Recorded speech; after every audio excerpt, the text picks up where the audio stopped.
My fellow citizens, I speak to you tonight in a spirit of hope.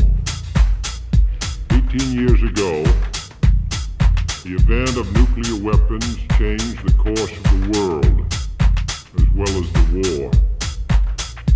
Since that time, all mankind has been struggling to escape from the darkening prospect of mass destruction on Earth. In an age when both sides have come to possess enough nuclear power to destroy the human race several times over, the world of communism and the world of free choice have been caught up in a vicious circle of conflicting ideology and interest. Each increase of tension has produced an increase of arms. Each increase of arms has produced an increase of tension. In these years, the United States and the Soviet Union have frequently communicated suspicion and warnings to each other, but very rarely hope. Our representatives have met at the summit and at the brink. They have met in Washington and in Moscow, in Geneva, and at the United Nations. But too often these meetings have produced only darkness, discord, or disillusion. Yesterday, a shaft of light cut into the darkness. Negotiations were concluded in Moscow on a treaty to ban all nuclear tests in the atmosphere, in outer space, and underwater.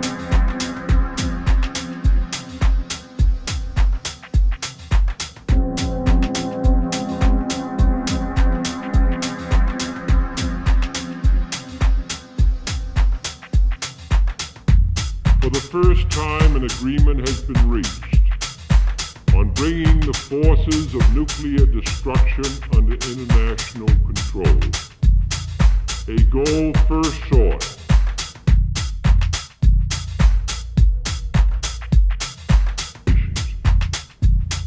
That plan and many subsequent disarmament plans, large and small, have all been blocked by those opposed to international inspection. A ban on nuclear tests, however, requires on-the-spot inspection only for underground tests. This nation now possesses a variety of techniques to detect the nuclear tests of other nations, which are conducted in the air or underwater.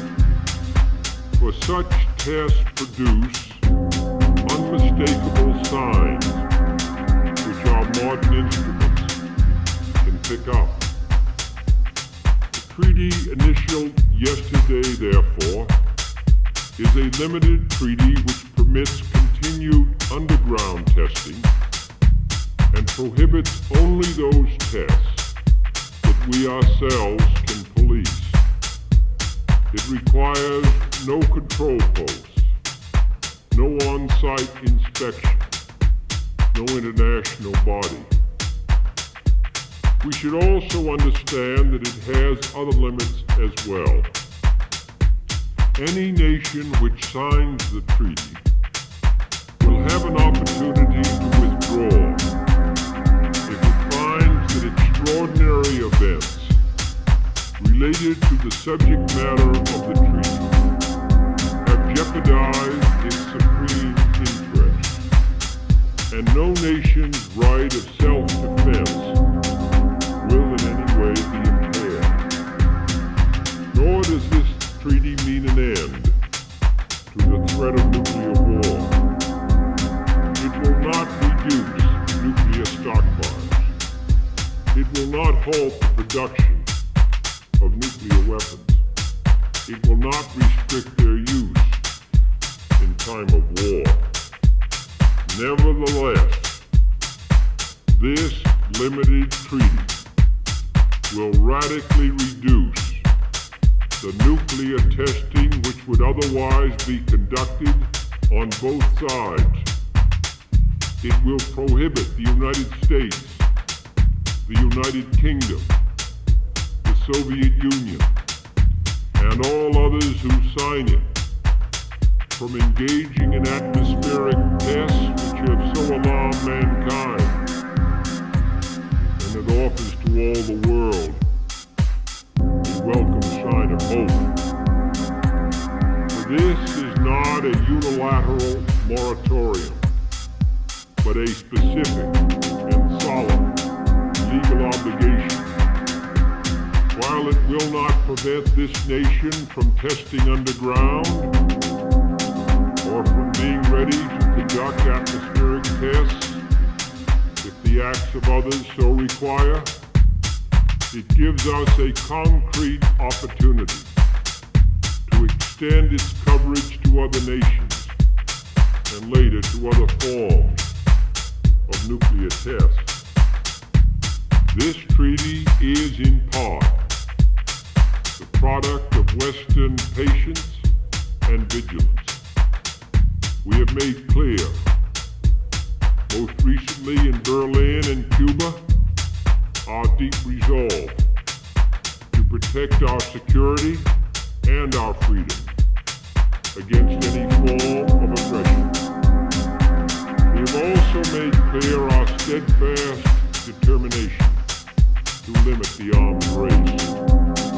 In 3 administrations, our soldiers and diplomats have worked together to this end, always supported by Great Britain.